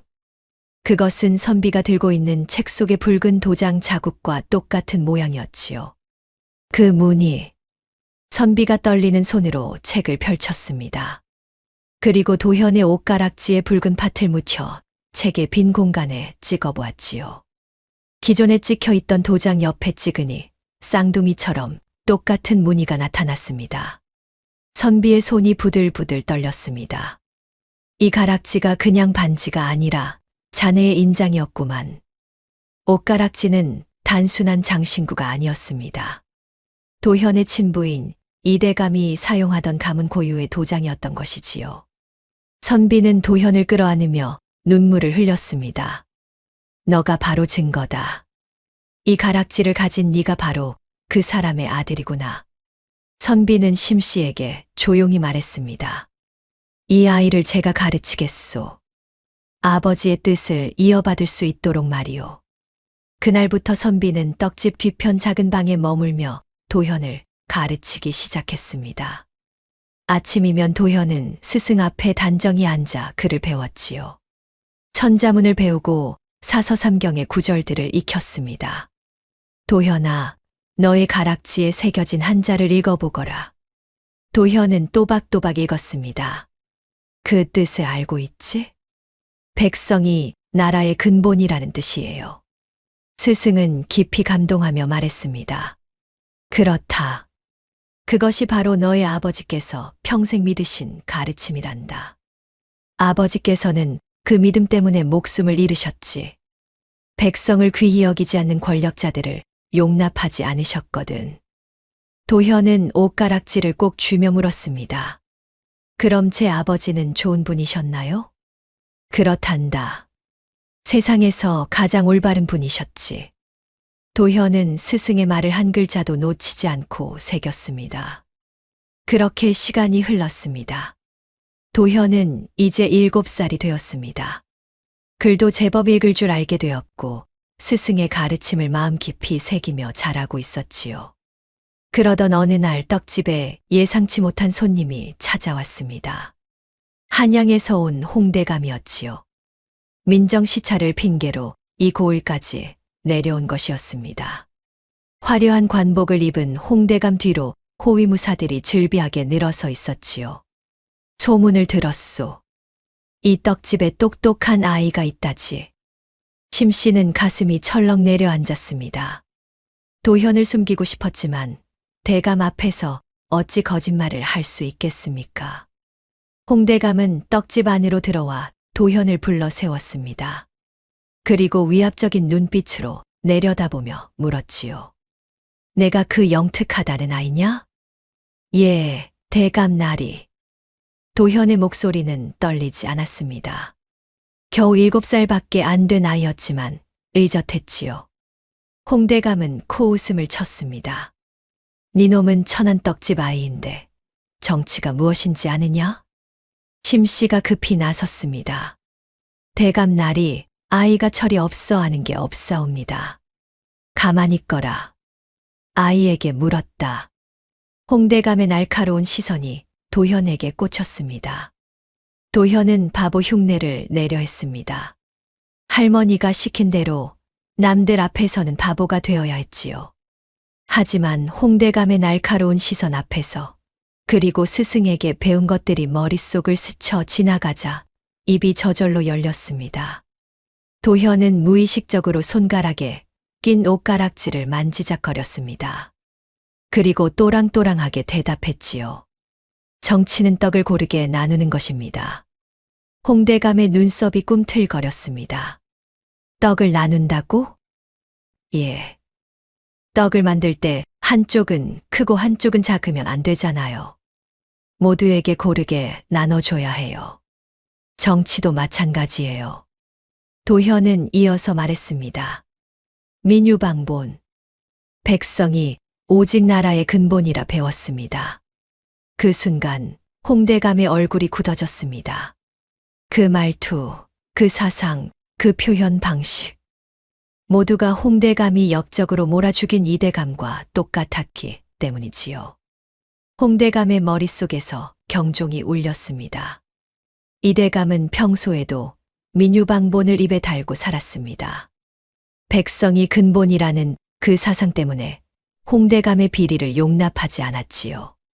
그리고 이 아이가 지금 똑같은 말을 하고 있었습니다. 홍대감의 눈빛이 차갑게 변했습니다. 심 씨는 본능적으로 도현을 끌어안았지요. 무언가 잘못되었다는 것을 느낄 수 있었습니다. 홍대감은 잠시 도현을 노려보다가 차가운 미소를 지었습니다. 그의 머릿속에는 한 가지 생각만이 맴돌았습니다. 저 아이, 혹시 그 핏줄이 아닐까? 홍대감은 도현에게 성큼성큼 다가왔습니다. 그리고 거칠게 도현의 멱살을 움켜쥐었지요. 누구한테 그런 말을 배웠느냐? 심 씨가 비명을 지르며 달려들었지만 호위 무사가 심 씨를 막아섰습니다. 심 씨는 무사의 팔을 붙잡고 애원했지요. 아이를 놔주시옵소서, 제발. 하지만 홍대감은 듣지 않았습니다. 도현을 흔들어대며 소리쳤지요. 대답해라. 누가 가르쳤느냐? 그 순간이었습니다. 도현의 품에서 무언가가 툭 떨어져 바닥에 굴렀습니다. 옷가락지였지요. 홍대감의 눈이 그 가락지에 꽂혔습니다. 순간 동작을 멈췄지요. 떨리는 손으로 가락지를 집어든 홍대감은 햇빛에 비춰 자세히 들여다보았습니다. 안쪽에 새겨진 매화 문양을 보는 순간 홍대감의 온몸이 얼어붙었습니다. 그것은 자신이 없애버리려 했던 이대감의 인장이었습니다. 홍대감이 역적으로 몰아 죽인 그 친구의 도장이었지요. 이것이 어찌... 홍대감의 손이 부들부들 떨렸습니다. 홍대감은 7년 전을 떠올렸습니다. 이대감을 역모로 몰아 죽이던 그날, 이대감에게는 어린 아들이 하나 있었지요. 역모 사건이 터졌을 때 그 아이는 종적을 감췄습니다. 홍대감은 아이가 어딘가에서 죽었을 거라 생각했지요. 하지만 지금 눈앞에 있는 이 아이는 이대감의 사상을 품고 그의 인장을 지니고 그와 똑같은 말을 하는 이 아이는 이놈이 그 핏줄이구나. 홍대감의 눈빛이 차갑게 식었습니다. 살려두면 내 목을 죄어오겠어. 홍대감의 머릿속이 빠르게 돌아갔습니다. 이 아이가 자라서 진실을 알게 되면 반드시 복수를 하러 올 것이었지요. 그 전에 없애야 했습니다. 홍대감은 옷가락지를 바닥에 내던졌습니다. 그리고 도현을 밀쳐냈지요. 도현은 바닥에 넘어지며 옷가락지를 주워 품에 넣었습니다. 홍대감은 아무렇지 않은 듯 떡집을 나섰습니다. 겉으로는 태연한 척했지만 속으로는 이를 갈고 있었지요. 떡집 밖으로 나간 홍대감은 호위무사의 귀에 대고 낮게 속삭였습니다. 없애라. 흔적도 남기지 말고. 호위무사가 고개를 숙였습니다. 명을 받들겠사옵니다. 홍대감의 행렬이 떠나고 난 뒤 떡집에는 무거운 침묵만 남았습니다. 심 씨는 부들부들 떨며 도현을 끌어안았지요. 도현도 할머니를 꼭 안았습니다. 어린 나이였지만 위험이 닥쳐온다는 것을 알 수 있었지요. 그날 밤 심 씨는 문을 꼭꼭 걸어 잠그고 떡집 구석구석을 살폈습니다. 무언가 끔찍한 일이 일어날 것 같은 예감이 들었기 때문이지요. 심 씨는 부엌에서 쓰던 낫을 무릎 위에 올려놓고 앉아 있었습니다. 도현은 할머니 옆에서 잠든 척하고 있었지만 사실은 한숨도 잘 수가 없었습니다. 밖에서 들려오는 모든 소리가 신경 쓰였지요. 한밤중이었습니다. 도현이 살짝 눈을 뜨자 심 씨의 모습이 촛불에 비쳐 보였습니다. 할머니는 굳은 살이 박인 손으로 도현의 헌버선을 깁고 있었지요. 버선은 여기저기 헤어져 있었고 바닥은 닳아서 구멍이 날 지경이었습니다. 한 땀 한 땀 정성스럽게 바늘을 움직이는 할머니의 굽은 등이 보였습니다. 평생 떡을 빚느라 굽어진 허리였지요. 도현은 할머니의 발을 보았습니다. 눈보라 치던 밤 자신을 구하느라 동상에 걸린 발. 발가락 끝은 검게 변해 있었고 발 뒤꿈치는 갈라져 있었습니다. 도현의 가슴이 뜨거워졌습니다. 할머니는 자신을 위해 헌신했습니다. 갓난아기였던 자신을 살리기 위해 목숨을 걸었고 자라는 동안 단 하루도 편한 날이 없었지요. 도현의 눈에서 눈물이 주르륵 흘러내렸습니다. 소리 없이 눈물을 닦으며 다짐했지요. 반드시 살아남아야 해. 할머니께 비단 꽃신을 신겨드릴 거야. 도현이 조용히 움직이자 심씨가 고개를 돌렸습니다. 도현아, 잠이 안 오느냐? 도현이 심씨의 품에 안겼습니다. 괜찮다. 할미가 지킨다. 아무도 너를 해치지 못하게 할 게다. 너는 할미의 전부란다. 두 사람은 그렇게 서로를 꼭 안고 밤을 새웠습니다. 밖에서는 이따금 이상한 소리가 들렸지만 두 사람은 움직이지 않았지요. 다음 날 아침 도현은 평소처럼 떡집 일을 도왔습니다. 하지만 눈은 쉬지 않고 주변을 살폈지요. 떡집 앞을 지나가는 사람들, 골목 저쪽에서 서성이는 사내들, 모든 것이 눈에 들어왔습니다. 점심때쯤 도현은 이상한 점을 발견했습니다. 평소에 보지 못하던 낯선 사내 셋이 떡집 주변을 계속 맴돌고 있었던 것이지요. 그들은 떡을 사는 것도 아니고 그저 떡집을 지켜보고 있었습니다. 도현은 그들의 신발을 유심히 관찰했습니다. 붉은 황토가 묻어있네. 마포 나루터 근처에는 붉은 황토가 없었습니다. 저 흙은 한양 북쪽 홍대감의 저택 근처에서나 볼 수 있는 흙이었지요. 도현은 계속 관찰했습니다. 사내들은 서로 눈짓과 손짓으로 신호를 주고받았습니다. 그리고 하늘을 자주 쳐다보았지요. 한 사내가 손가락을 핥아 공중에 들어 올렸습니다. 바람의 방향을 확인하는 동작이었지요. 다른 사내는 떡집 뒤편을 힐끔힐끔 살피고 있었습니다. 바람의 방향을 보고 있어. 도현의 머릿속이 빠르게 돌아갔습니다. 오늘 밤 바람은 북서쪽에서 불어올 것이었습니다. 북서풍이 불면 떡집 뒤쪽에서 불을 지르면 앞쪽으로 빠르게 번질 것이고, 도현은 사내들의 행동을 더 관찰했습니다. 그들은 떡집 주변을 천천히 돌며 뒷골목의 구조를 살피고 있었지요. 도망칠 길을 미리 확인하는 것이었습니다. 해가 기울어지자 사내들은 골목 저편으로 사라졌습니다. 하지만 도현은 알 수 있었지요. 그들이 밤에 다시 돌아올 것이라는 것을. 도현은 급히 스승을 찾아갔습니다. 스승님, 큰일 났어요. 떡집 뒤편에서 글을 읽고 있던 스승이 고개를 들었지요. 왜 그러느냐? 저 사람들을 보세요. 신발에 붉은 황토가 묻어 있어요. 홍대감 집 근처 흙이에요. 그리고 계속 바람 방향을 살피고 있어요.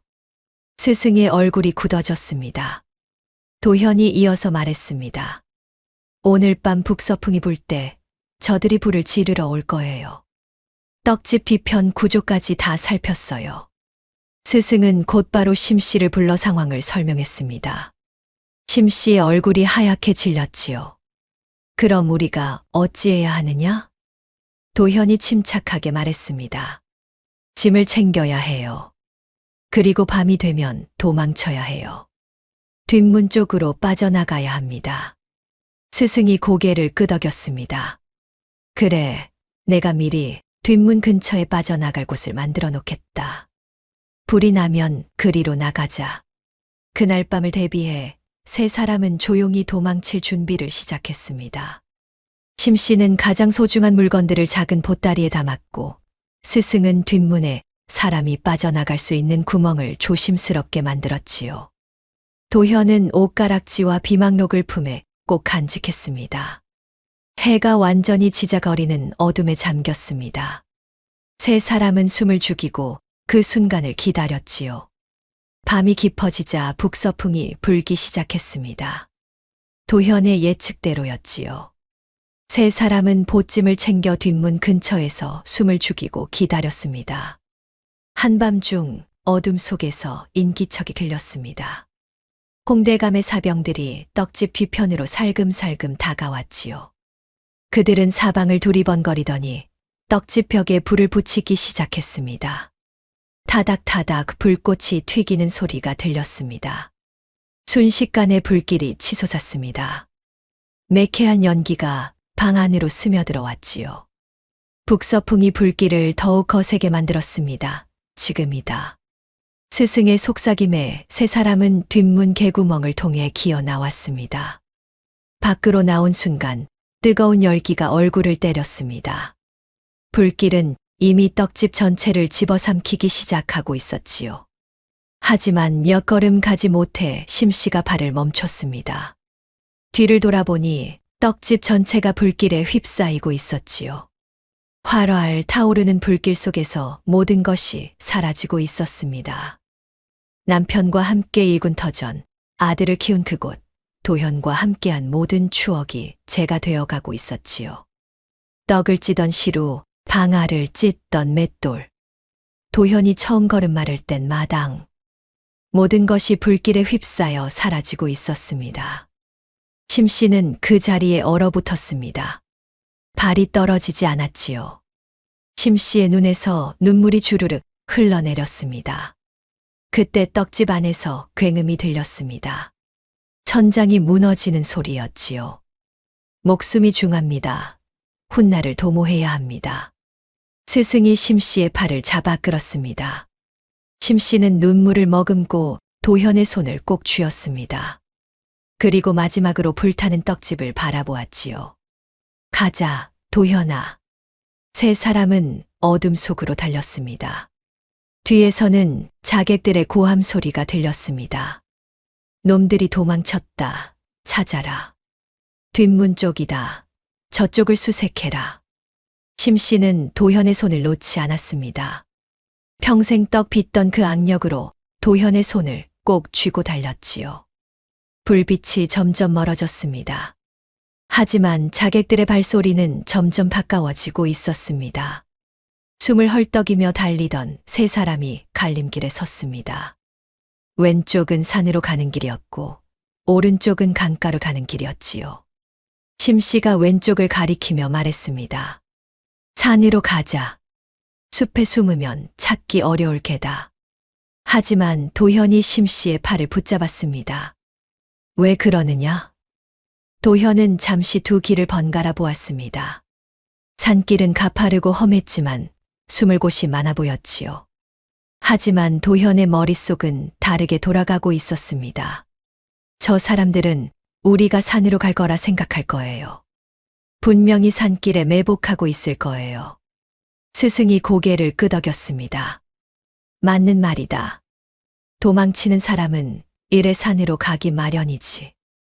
도현이 오른쪽 길을 가리켰습니다. 갈대밭으로 가야 해요. 갈대가 사람 키보다 높아서 그 안에 숨으면 찾을 수 없어요. 게다가 강물 소리가 발소리를 덮어줄 거예요. 심씨가 걱정스러운 표정으로 물었습니다. 하지만 단가는 탁 트여 있지 않느냐? 달빛에 우리 모습이 보일 텐데. 도현이 하늘을 올려다보았습니다. 오늘 밤은 구름이 두껍게 끼었어요. 달빛이 약해서 오히려 우리를 숨기기 좋아요. 그리고 강가는 안개가 자주 끼어요. 스승이 도현의 어깨를 두드렸습니다. 역시 영특하구나. 그래, 내 판단을 믿겠다. 세 사람은 도현의 판단을 믿고 강가로 향했습니다. 얼마 후 뒤쪽 산길에서 횃불 빛이 보였습니다. 자객들이 산으로 올라가고 있었지요. 저기 있을 게다. 산을 샅샅이 뒤져라. 나무 뒤, 바위 틈 모두 확인해라. 도현의 판단이 옳았습니다. 1차 포위망을 무사히 빠져나온 것이지요. 세 사람은 강가에 도착했습니다. 과연 도현의 말대로 강물에서 피어오르는 물안개가 주변을 뿌옇게 감싸고 있었지요. 저기 갈대밭이 보여요. 어서 숨어요. 세 사람은 갈대밭 속으로 몸을 숨기며 한숨을 돌렸습니다. 갈대는 사람 키의 2배는 되어 보였습니다. 그 사이에 웅크리고 앉으니 밖에서는 전혀 보이지 않았지요. 멀리서 자객들이 산을 수색하는 소리가 들렸지만 점점 멀어져 갔습니다. 도현은 조용히 숨을 고르며 다음 행동을 생각했습니다. 갈대밭을 빠져나와 강둑을 따라 가던 중이었습니다. 어둠 속에서 도현이 돌부리에 걸려 넘어지고 말았지요. 도현은 비명을 삼키며 발목을 움켜쥐었습니다. 발목이 심하게 삐었는지 일어서려 하자 통증이 엄습했지요. 심씨가 급히 달려왔습니다. 도현의 발목은 이미 퉁퉁 부어오르고 있었지요. 그때 멀지 않은 곳에서 외침이 들렸습니다. 저쪽이다. 강가를 수색하라. 자객들이 산에서 내려와 이쪽으로 오고 있었습니다. 도현은 일어서려 했지만 발목에 체중이 실리자 그대로 주저앉고 말았지요. 심씨가 도현 앞에 등을 돌리며 앉았습니다. 어서 올라타거라. 할머니, 저 너무 무거워요. 도현은 이제 7살이었습니다. 갓난아기 때처럼 가볍지 않았지요. 저 때문에 할머니까지 죽으면 안 돼요. 하지만 심씨는 도현을 등에 업었습니다. 무릎이 휘청거렸지만 이를 악물고 일어섰지요. 내 떡치던 팔이 말지. 너 하나쯤은 깃털이다. 심씨는 그렇게 말했지만 사실 무릎이 끊어질 듯 아팠습니다.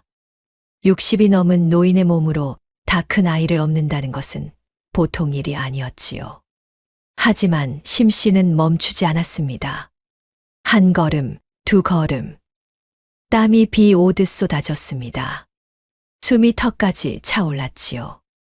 무릎이 후들거렸고 등은 불타는 것처럼 아팠습니다. 할머니, 제발 저 내려놓으세요. 도현이 울먹이며 말했지만 심씨는 대답하지 않았습니다. 대답할 숨조차 남아있지 않았지요. 심씨의 머릿속에는 죽은 아들의 모습이 떠올랐습니다. 역병으로 죽어가던 아들을 살리지 못했던 그날. 아들의 차가워지는 손을 잡고 통곡하던 그날. 이번에는 지킨다. 이번에는 절대 놓지 않는다. 심씨는 지늘길을 걸었습니다. 발이 지늘게 빠질 때마다 온몸의 힘을 다해 발을 빼냈지요. 무릎이 꺾일 것 같았지만 죽은 아들을 생각하며 초인적인 힘을 냈습니다. 뒤에서 자객들의 외침이 점점 가까워졌습니다. 하지만 심씨는 멈추지 않았습니다. 도현을 업은 채 어둠 속을 걸어갔지요. 심씨가 도현을 업고 간신히 나루터에 도착했습니다. 스승이 미리 와서 배 한 척을 준비해 두고 있었지요. 하지만 뒤에서 말발굽 소리가 들렸습니다. 홍대감의 사병들이 곧 도착할 것이었습니다. 어서 타시오. 스승이 심씨와 도현을 배에 태웠습니다. 그런데 스승은 배에 오르지 않았지요. 대신 품에서 작은 손칼을 꺼내 나루터에 묶여있던 다른 배들의 밧줄을 재빠르게 끊기 시작했습니다. 선비님, 뭐 하시는 거예요? 스승은 대답 대신 자신의 각과 두루마기를 벗어 반대편 갈대숲으로 힘껏 던졌습니다. 바로 그때 사병들이 나루터에 도착했지요. 저기다, 저 갈대밭으로 도망쳤다. 사병들이 갈대숲 쪽으로 우르르 달려갔습니다. 밧줄이 끊긴 배들은 물살에 떠내려가기 시작했고 사병들은 배를 잡으려 우왕좌왕했지요. 심씨가 외쳤습니다. 선비님도 타시오. 하지만 스승은 배를 강으로 힘껏 밀어내며 미소 지었습니다. 나는 미끼가 되어 놈들을 따돌리겠소. 걱정 마시오. 내 몸 하나 숨길 곳은 많으니. 배가 물살을 타고 떠내려가기 시작했습니다. 한양에서 봅시다. 스승의 외침이 강물 위로 울려 퍼졌습니다. 짙은 밤안개가 강을 뒤덮었고 심씨와 도현을 태운 배는 안개 속으로 사라졌지요. 스승은 혼란을 틈타 유유히 어둠 속으로 몸을 숨겼습니다. 도현은 안개 속에서 스승이 있던 쪽을 바라보며 눈물을 흘렸습니다. 스승님, 꼭 살아계세요. 나룻배는 안개를 뚫고 강 건너편에 무사히 닿았습니다. 심씨와 도현은 배에서 내렸지만 어디로 가야 할지 막막했지요. 떡집도 불탔고 의지할 사람도 없었습니다. 홍대감의 추격은 계속될 것이었고 조선팔도 어디든 그의 손길이 미칠 것이었습니다. 두 사람은 강가를 따라 걷기 시작했습니다. 도현은 다친 발목 때문에 절뚝거렸고 심씨는 무릎이 아파 제대로 걷기가 힘들었지요. 해가 뜨자 강가에 피난민 무리가 보였습니다. 짐을 잔뜩 진 사람들, 아이를 업은 여인들, 지팡이를 짚은 노인들이 줄지어 걸어가고 있었지요. 어디서 오시는 길이요? 심씨가 한 사내에게 물었습니다. 홍수가 나서 마을이 통째로 떠내려갔습니다. 집도 잃고 먹을 것도 없어서 임금님께 구휼미를 받으러 가는 중이지요. 임금님이요? 도현의 귀가 번쩍 띄었습니다. 그렇습니다. 임금님께서 근처 행궁에 계신다고 들었습니다. 행궁이 어디 있습니까? 여기서 하루길 거리에 있다지요. 우리도 그리로 가는 중입니다. 피난민들이 다시 걸음을 옮겼습니다. 심씨와 도현은 그 자리에 서서 한참을 생각에 잠겼지요. 도현아, 우리도 저들을 따라가 볼까? 하지만 도현은 대답하지 않았습니다. 옷가락지를 꺼내 손바닥에 올려놓고 한참을 들여다보았지요.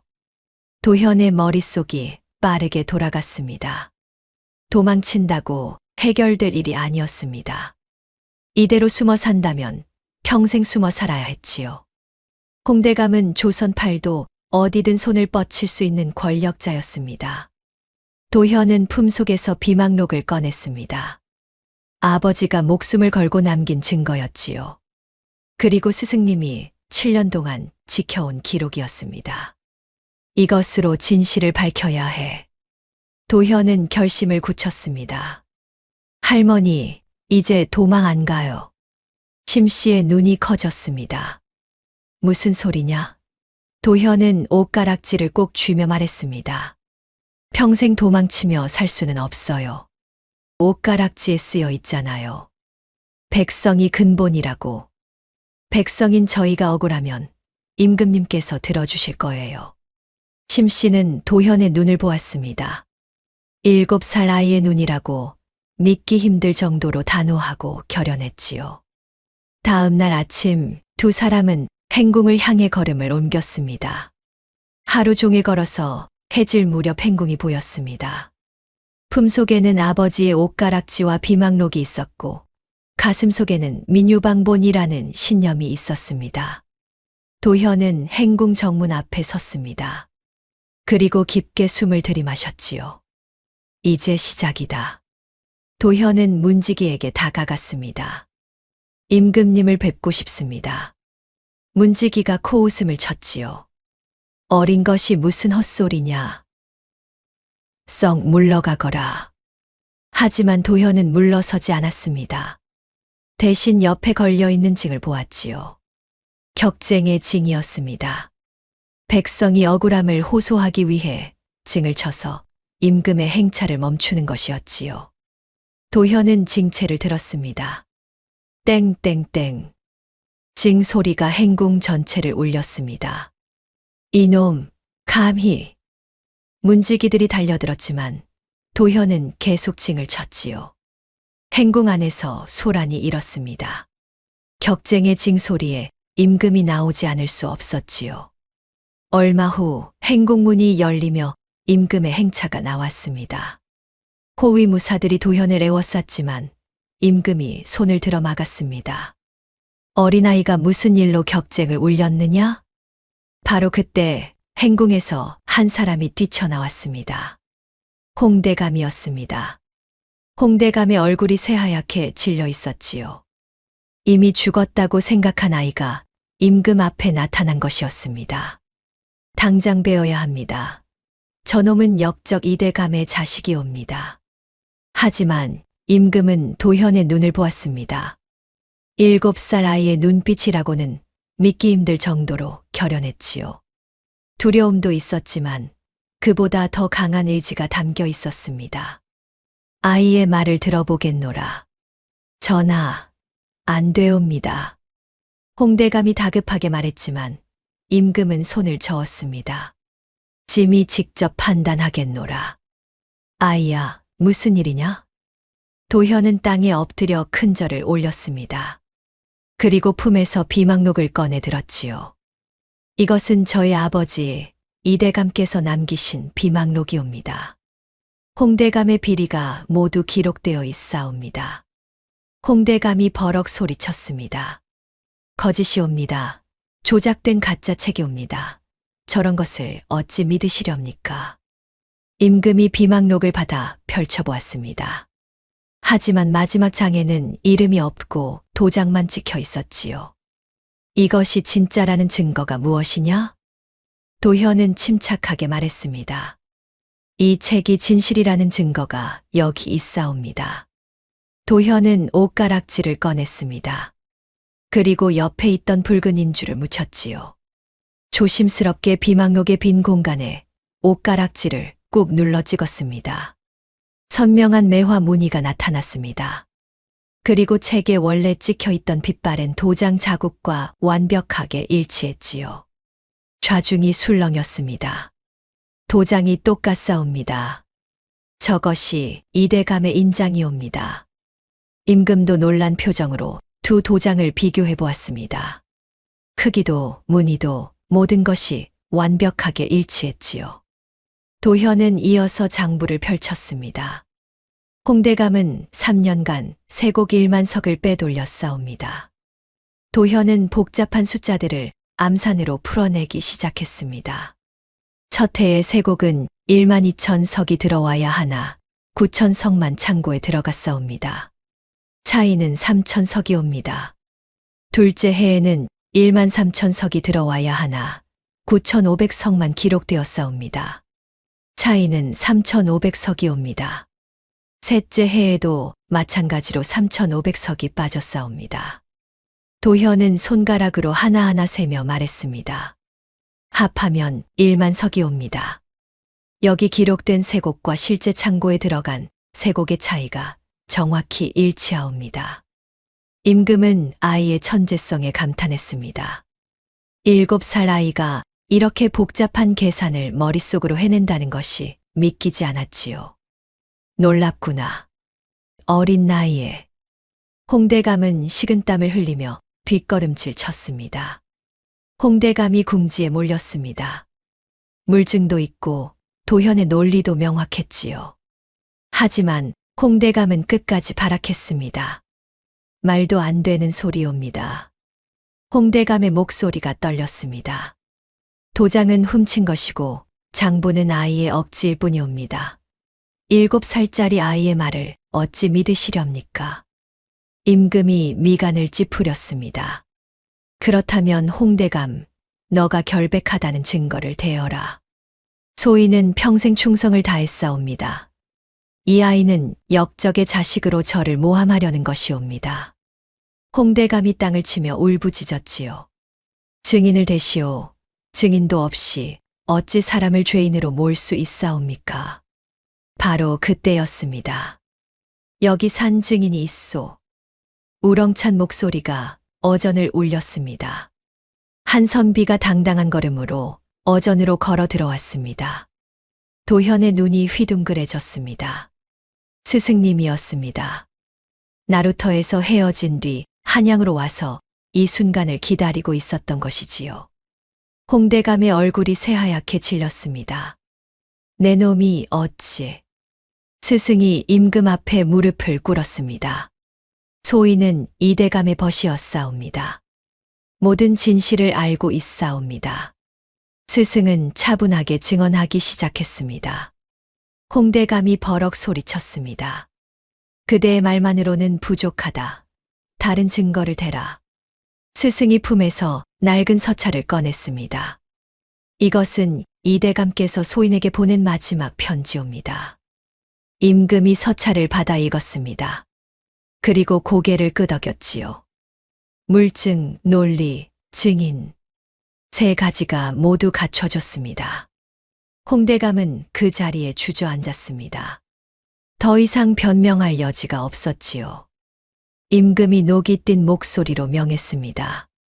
홍대감을 파직하고 유배형에 처하라. 재산은 모두 몰수하여 백성들에게 돌려주도록 하라. 그리고 임금이 도현을 바라보았습니다. 이대감의 가문은 복권하라. 억울한 누명을 씌워 죽인 죄 크도다. 도현은 땅에 엎드려 큰 절을 올렸습니다. 심씨도 옆에서 눈물을 흘리며 절을 했지요. 며칠 뒤 도현의 친척들이 몰려왔습니다. 이제 명문가로 돌아가자꾸나. 친척들은 화려한 비단옷을 내밀었습니다. 도현은 심씨를 바라보았습니다. 심씨는 눈물을 참으며 도현의 머리를 쓰다듬었지요. 가거라, 도현아. 너가 있어야 할 곳으로 가야 한다. 도현은 심씨를 꼭 끌어안았습니다. 할머니, 꼭 다시 올게요. 약속해요. 도현은 한 걸음 뒤를 돌아보며 떠났습니다. 심씨는 도현의 모습이 보이지 않을 때까지 손을 흔들었지요. 세월이 흘러 몇 년이 지났습니다. 마포 나루터에는 다시 지어진 심씨네 떡방앗간이 있었습니다. 예전보다 더 크고 번듯해진 떡집이었지요. 손님들이 문전성시를 이루었고 김이 모락모락 나는 떡 냄새가 온 마을에 퍼졌습니다. 어느 봄날 아침 관복을 입은 청년 하나가 떡집으로 걸어왔습니다. 과거에 장원 급제한 도현이었습니다. 이제 20이 된 도현은 임금님을 가까이서 모시는 관리가 되었지요. 떡집 안에서는 늙은 심씨가 여전히 떡을 빚고 있었습니다. 허리는 더 굽었지만 떡을 만드는 손놀림만큼은 여전히 능숙했지요. 할머니. 도현의 목소리에 심씨가 고개를 들었습니다. 아이고, 우리 도현이. 심씨의 얼굴에 환한 미소가 번졌습니다. 도현은 떡집 안으로 들어와 심씨 앞에 큰 절을 올렸지요. 심씨가 도현의 손을 잡으며 눈물을 글썽였습니다. 도현은 방금 쪄낸 따끈한 팥시루 떡을 한 조각 집어들었습니다. 어릴 적 무덤가에서 자신을 살린 바로 그 떡이었지요. 한 입 빼어 물자 익숙한 맛이 입안 가득 퍼졌습니다. 할머니, 떡이 제일 맛있습니다. 심씨가 도현의 등을 토닥였습니다. 심씨의 얼굴에는 행복한 미소가 가득했지요. 도현은 품에서 비단 보자기를 꺼냈습니다. 그 안에는 고운 비단, 꽃신 한 켤레가 들어있었지요. 할머니, 이거 신으세요. 제가 어릴 때 다짐했던 거 기억하세요? 할머니께 비단 꽃신을 신겨드리겠다고. 심씨의 눈에서 눈물이 주르륵 흘러내렸습니다. 할머니가 저를 살려주셨잖아요. 눈보라치던 그날 솜저고리를 벗어 저를 감싸주셨고 따뜻한 떡으로 제 목숨을 살려주셨어요. 도현도 눈시울이 붉어졌습니다. 자객들이 쫓아올 때도 할머니는 저를 업어주셨어요. 할머니가 아니었다면 저는 진작에 죽었을 거예요. 심씨가 도현을 꼭 끌어안았습니다. 아니다, 도현아. 네가 있어서 할미가 살았다. 죽은 아들을 잃고 혼자 남았을 때 할미는 살아갈 이유가 없었단다. 그런데 너가 왔지. 네가 할미에게 다시 살아갈 이유를 준 거야. 두 사람은 한참을 그렇게 끌어안고 있었습니다. 떡집 한쪽에서는 스승이 흐뭇한 미소로 두 사람을 바라보고 있었습니다. 스승도 이제 관직에 복귀하여 도현과 함께 일하고 있었지요. 도현과 심씨는 마당으로 나왔습니다. 마당 한가운데 심어진 매화나무에 꽃이 흐드러지게 피어 있었습니다. 도현이 어릴 적 심은 나무였지요. 도현은 옷가락지를 꺼내 햇빛에 비춰보았습니다.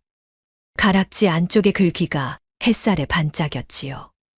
도현은 백성이 오직 나라의 근본이라는 그 가르침을 평생 잊지 않았습니다. 관리가 된 뒤에도 백성을 위하는 정치를 펼쳤고 억울한 사람을 돕는 일에 앞장섰지요.